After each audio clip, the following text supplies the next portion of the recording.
Hi, I'm Dr. Eric Fields, a psychologist specializing in gambling addiction. There are a lot of different reasons why people get caught up in compulsive gambling patterns. And one such reason that I'm going to talk about today has to do with the need for thrill seeking or sensation seeking. Now, a lot of people with this kind of personality that really craves this kind of stimulation will channel it into all different kinds of activities like surfing, skateboarding, especially, risky skateboarding where they're doing flips and twirls off half pipes, skydiving, extreme rock climbing. The sky's the limit, right? There's like so many different activities that people could effectively use to channel this need, right?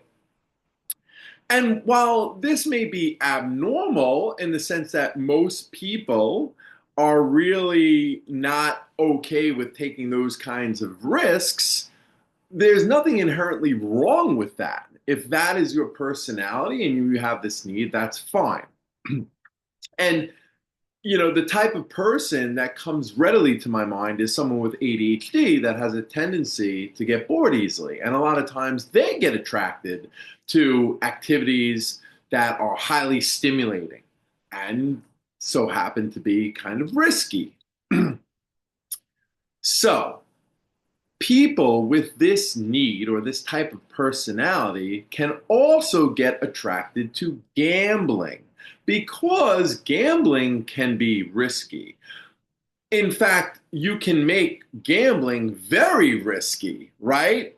So, depending on your tolerance for risk, you can make gambling not so risky or make it really, really risky.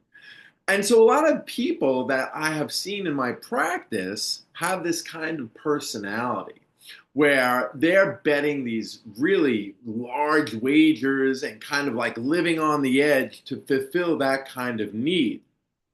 For these individuals, the best approach is not to try to put a kibosh on this need because that's who they are, that's their personality.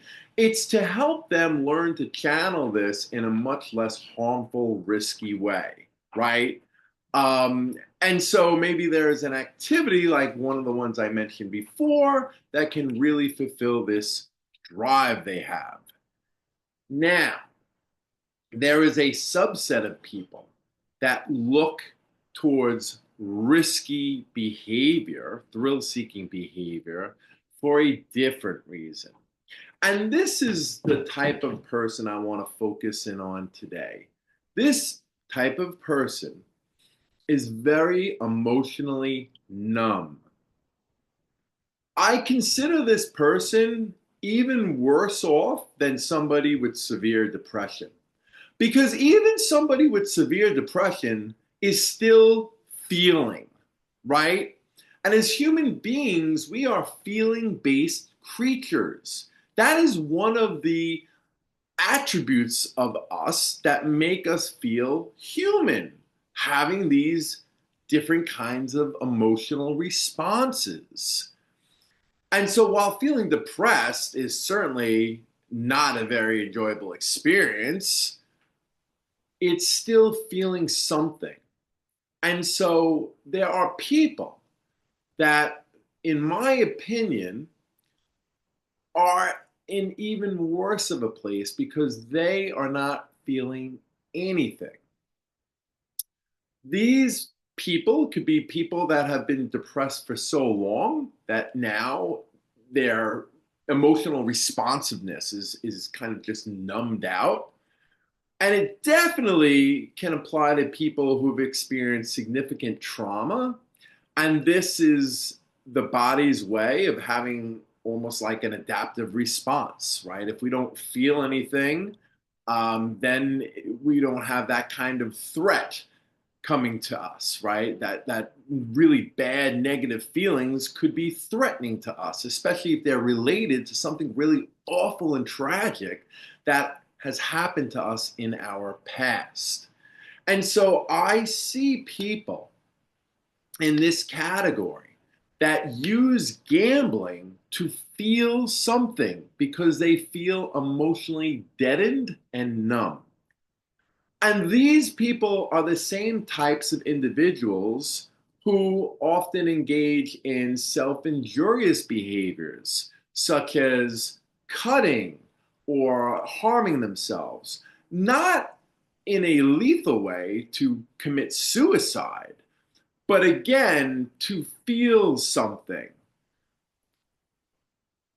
This type of individual has to be dealt with in a very, very careful and considered manner because they're really relying on compulsive gambling as a survival tactic that they're trying to get in touch with that human quality.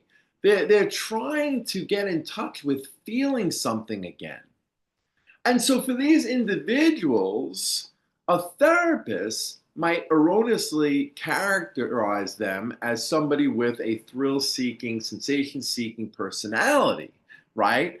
And think that, okay, all we need to do is shift gears and find a new, healthier alternative. And that's really not going to do the trick for them. They really need intensive therapy to get to the heart of why they have become so emotionally numb and deadened. A real insight oriented kind of therapy.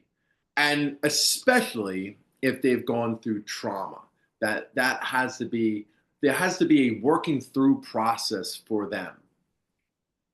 And so the compulsive gambling is almost something in this situation that needs to be shelved, right? Like, in other words, they're not going to give up compulsive gambling until you address this serious condition that they have and need that they have, right? Until they work through these deep seated emotional issues, possible trauma, they're never going to give up this crutch because this is what's helping them feel alive and get through life.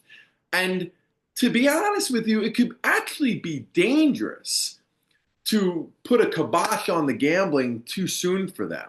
Now, certainly you'd want to work on them doing it in a more responsible, less harmful manner to as, great of an extent as you can, right? But my point is, until you address these underlying issues and needs and these real, human parts of them that need to be addressed, it would be premature to address the compulsive gambling in such a direct way as to really try to remove it from them all at once. It's like ripping their security blanket away from them, right, in one fell swoop.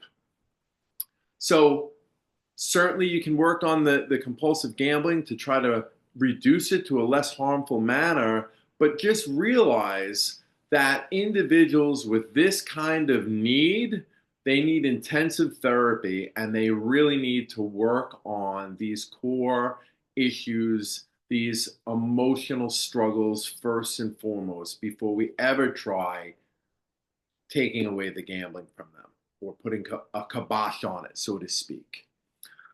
This is Dr. Fields. I hope you found this video helpful. I'll have more to say about this at a later date. I wish all of you the best success with overcoming compulsive gambling.